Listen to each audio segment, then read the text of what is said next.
Ang Human GPS, ito ang babae na kahit saan mo siya dalhin, alam niya ang tamang direksyon.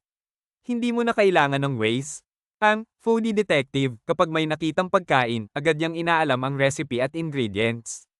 Baka raw may secret ingredient na hindi pa niya natitikman.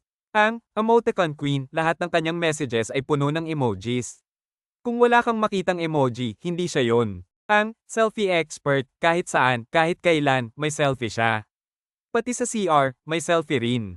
Ang Sale Hunter, alam niya ang lahat ng sale event sa mga malls. May listahan pa siya ng mga discounted items. Ang Pet Whisperer, nakakausap niya ang mga hayop.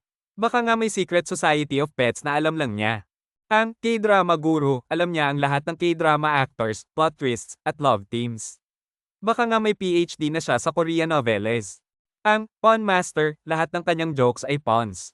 Kung hindi ka natatawa, baka hindi mo lang naintindihan.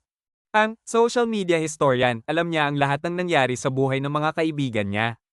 Baka nga mas updated pa siya sa kanila.